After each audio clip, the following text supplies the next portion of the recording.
Welcome to this week's episode of Case of the Week, brought to you by eDiscovery Assistant in partnership with 𝐃.𝐍.𝐉. My name is Kelly Twigger. I am the founder and CEO at eDiscovery Assistant, your GPS for eDiscovery knowledge and education. Thanks so much for joining me this week. Couple of announcements before we get started. I am working with the Midwest chapters of 𝐃.𝐍.𝐉 on a 4-part series webinars on ESI protocols. There are 4 webinars in total. 2 have already aired, but are available to stream at the link that 𝐃.𝐍.𝐉 will add for you. The 3rd installment will be a judges panel moderated by my good friend David Horrigan in June, and I'll be hosting a workshop on ESI protocols in July to close out the series. You can use the link to sign up to receive more details and view the previous sessions. Our team from eDiscovery Assistant will be at the Masters Conference in Chicago on May 15th, and we'll be conducting a breakout session in which we invite you to play our eDiscovery Navigator trivia game. If you're in the area or planning to attend the Masters, add our session to your agenda. 𝐃.𝐍.𝐉 will drop the link to that to register as well, and that link includes a 20% off discount to attend. The game is a lot of fun, and we have a great time with it wherever we go. Now on with the show. Each week here on Case of the Week, I choose a recent decision in eDiscovery and talk to you about the practical implications. This week's decision involves the failure to preserve video evidence in a slip and fall case at an Outback Steakhouse restaurant. What will surprise you, and what is so key about this decision, is that Outback did preserve video. They just didn't preserve enough video.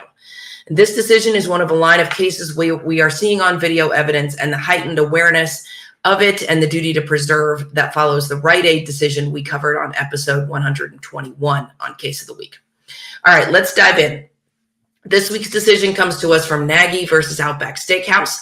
It's a decision from February 21st, 2024, written by United States Magistrate Judge Douglas Arpert.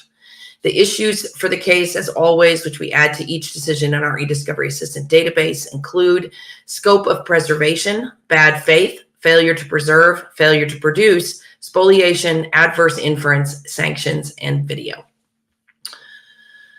Okay, facts of the case before the court are these. We are before the court on plaintiff's motion for spoliation and sanctions against Outback for the failure to preserve video of plaintiff's slip and fall in an Outback restaurant.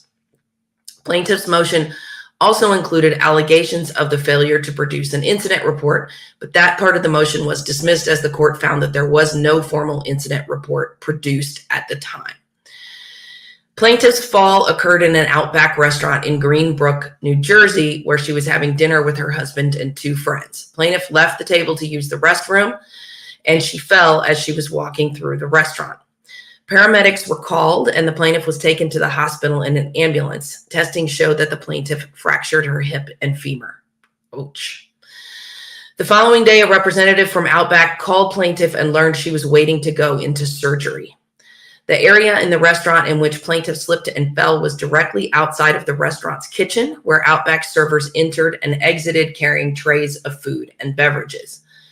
Pointing to witness deposition testimony, the plaintiff contends that there was a greasy substance on the floor in the vicinity of where the plaintiff fell.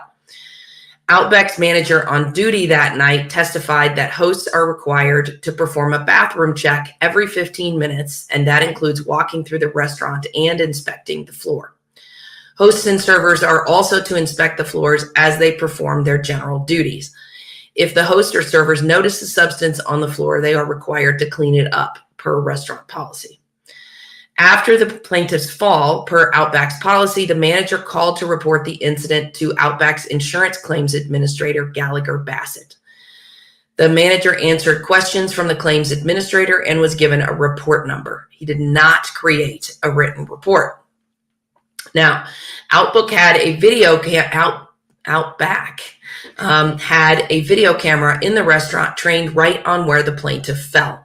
The camera was operating and recorded the entirety of plaintiff's fall and likely would have included any visuals of a substance being spilled on the floor. 12 days after the incident, Outback received a preservation letter demanding that it preserve any and all surveillance video related to the incident for 24 hours preceding and 24 hours following plaintiff's fall.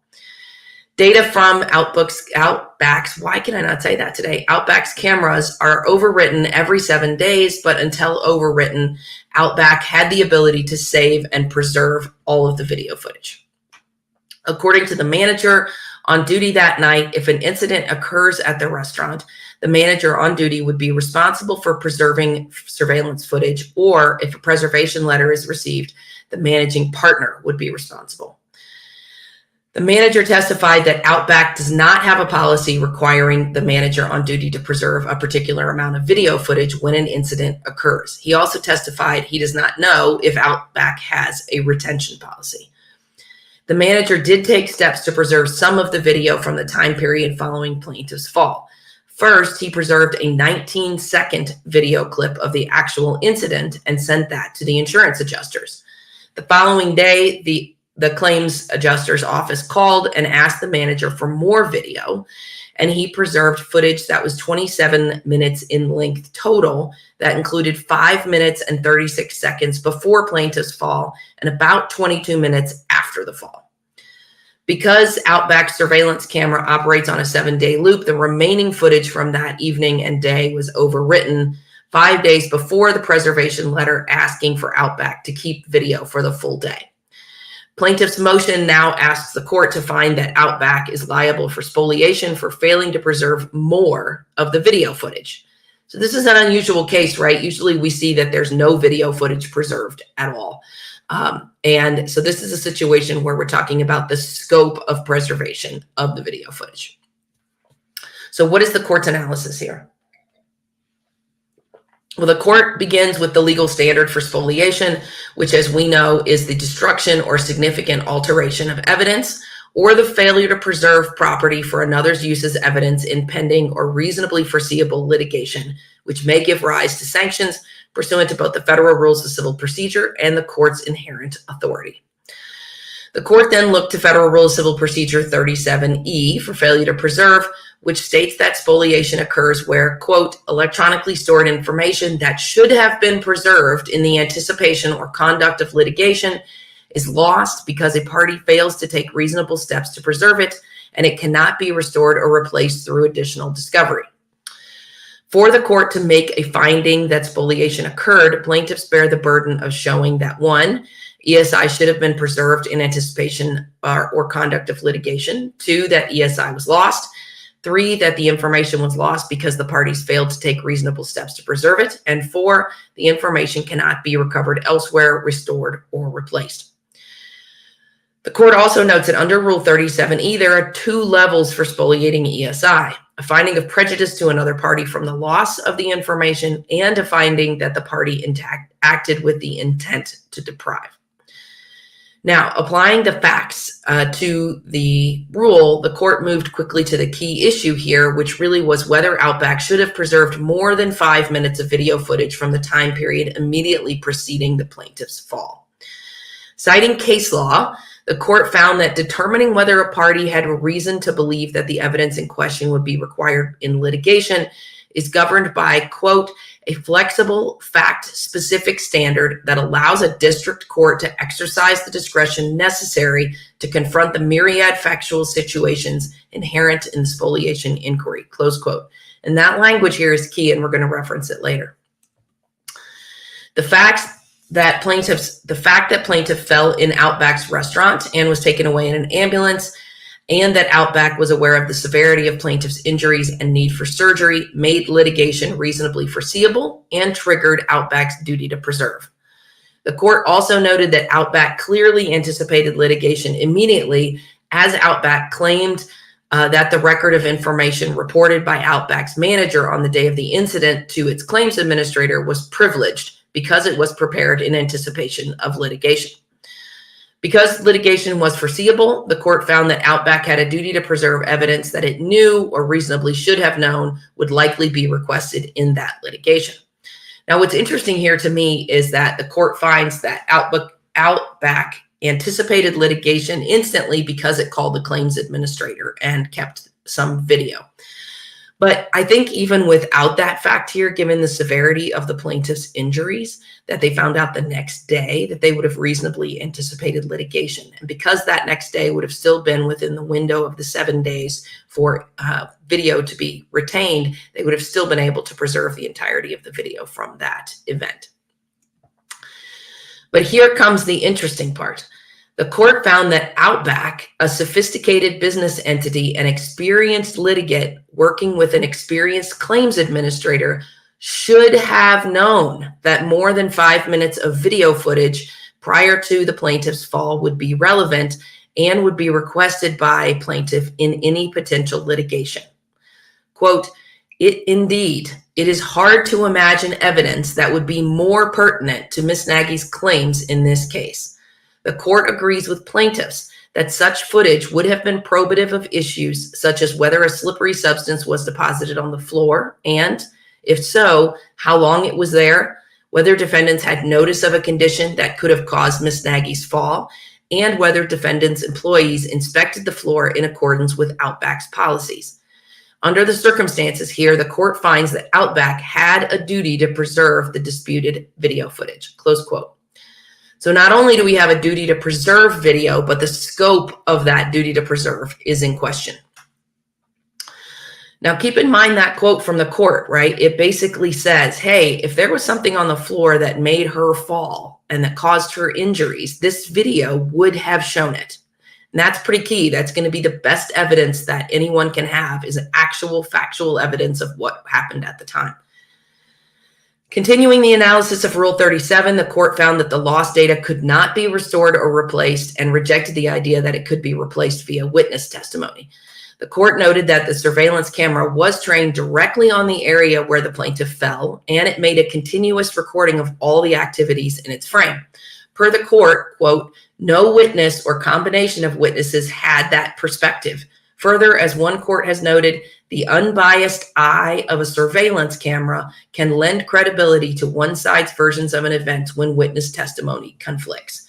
We've seen this, close quote, we've seen this multiple times on Case of the Week. The Rite Aid case was one example. We also had another instance on Case of the Week that we'll include in our blog post, in which the court noted that it's the video that is going to tell us the facts.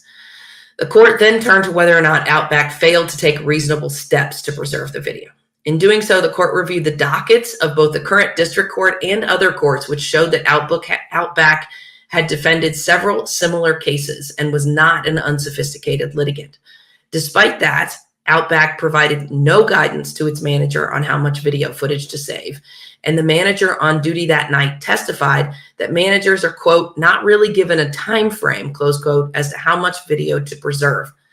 And the court noted, quote, it is unclear to the court how a sophisticated litigant can reasonably expect to fulfill its duty to preserve evidence by leaving the responsibility of that preservation in the hands of a restaurant manager who is given absolutely no guidance as to Outback's preservation duties, close quote.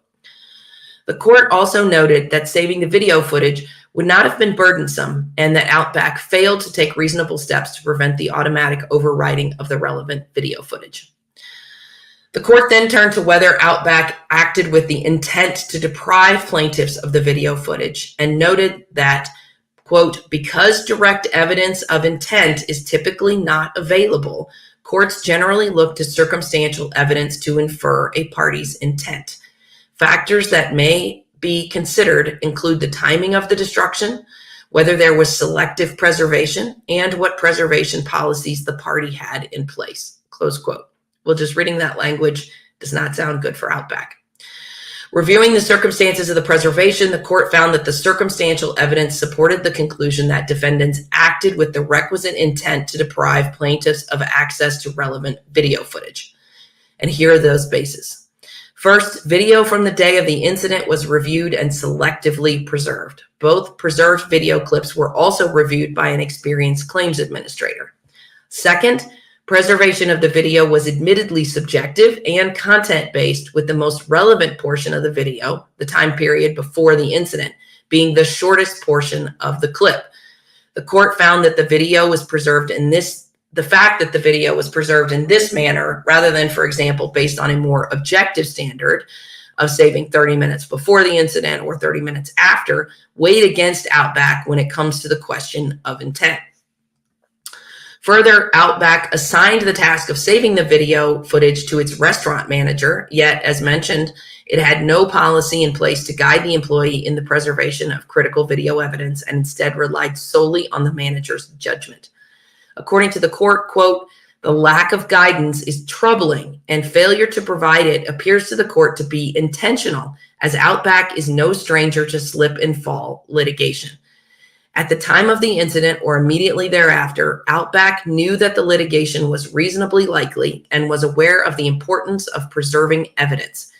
It apparently had other policies in place to be followed by its managers in the event of a slip and fall incident.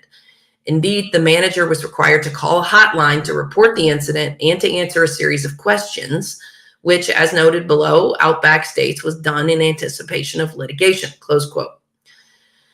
Immediately after plaintiff was taken from the premises by an ambulance, the manager took photos of the area where the incident occurred. In this context, absent a policy to follow, the manager preserved some but not all of the most pertinent video evidence while allowing the rest to be overwritten. According to the court, the video at issue here was not merely overwritten in the normal course, but, quote, "affirmatively not preserved after being viewed by an Outback employee and claims administrator, and it was allowed to be overwritten," close quote. The court also noted that the video produced by Outback clearly shows plaintiff slipping and falling, and that it seems self-evident that a person viewing and preserving the video would, at a minimum, want to see enough video footage to answer the most basic questions relevant to that incident, such as whether a slippery substance had been deposited on the floor and whether the floors were inspected according to the defendant's policies. Yet video footage that would have answered these questions was not preserved. This again weighs against Outback on the question of intent, close quote. The court rejected Outback's argument that bad faith has only been shown where no video was produced and found that that was a distinction without a difference and that there was sufficient evidence to find intent to deprive. Quote, "Indeed, if the court were to accept Outback's argument, a litigation such as Outback could avoid its preservation obligations by simply producing an incomplete video footage preserved by an untrained employee rather than no video footage without consequence. In this case, whether no video footage was produced or an incomplete, selectively preserved clip was produced, the result is the same, namely that plaintiffs are deprived of evidence relevant to its claims in this case. The court finds sufficient evidence here to establish the intent to deprive plaintiffs of video footage at the time period prior to Ms. Nagy's fall," close quote. With prejudice and intent established, the court turned to the appropriate sanction and settled on a permissive adverse inference instruction, finding that 1, Outback was completely responsible for the loss of the evidence. 2, plaintiffs had been prejudiced because the video would have shown that if there was a slippery substance on the floor. And 3, an adverse inference instruction is a lesser sanction than a dispositive one and is appropriate. With that, the court granted plaintiff's motion to the extent that the jury may be instructed that Outback intentionally failed to preserve the disputed video evidence and that the jury may presume that the lost video footage was unfavorable to Outback. Okay, so that's a lot of facts and analysis from the court, but this is a key case. So what are our takeaways here? Well, my reaction to this case is, wow, this is a significant decision in the preservation of surveillance video at a retail establishment that could apply in any context. The court's ruling here required Outback to not only preserve video, but to have a complete scope of what should have been collected. And the court uses language to say that the scope of preservation is specific to the facts. That's the quote I mentioned earlier that we said we'd come back to. Here, it's highly likely that if something was on the floor through spill or otherwise, that it might have gotten there more than 5 minutes before the plaintiff's fall, and preservation of that 5 minutes before the fall was insufficient. On its face, that makes sense. But what the court said here is that Outback had some pieces of preservation in place, but not enough. There was no guidance for the manager to know how much video he should preserve, and the court says that it's not good enough. You claimed privilege over the conversation between the manager and the claims administrator, so you already anticipated litigation immediately, and someone needed to say, preserve more video. The court's decision here requires a legal analysis of what should have been preserved to meet Outback's duty to preserve. Now, that's easily solvable by putting a 24-hour preservation policy in place, but what if the next time 24 hours is not enough? It's a slippery slope, and we only have a reasonableness standard to guide us here. The implications of this decision for any retail establishment are challenging and require training of those in charge of making those decisions, as well as policies and procedures to be followed about scope of preservation.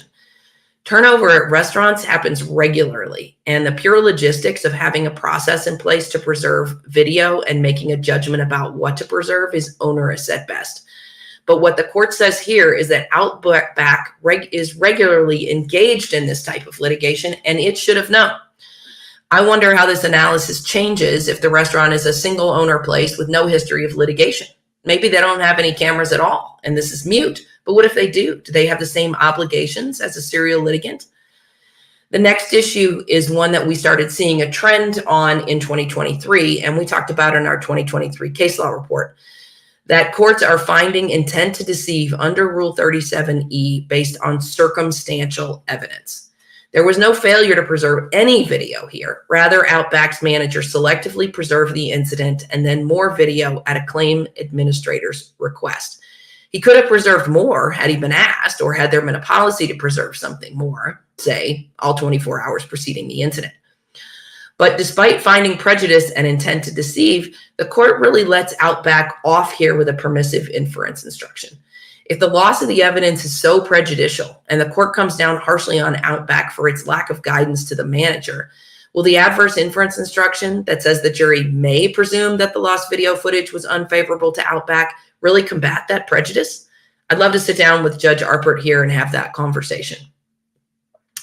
All right, that's our case of the week for this week. Thanks so much for joining me. We'll be back again next week with another decision from our eDiscovery Assistant database. As always, if you have suggestions for a case to be covered, please drop me a line. If you'd like to receive our case of the week delivered to your inbox via our weekly newsletter, you can sign up at eDiscoveryAssistant.com/blog. If you're interested in doing a free trial of our case law and resource database, you can also hop to eDiscoveryAssistant.com to get started. See you next Tuesday.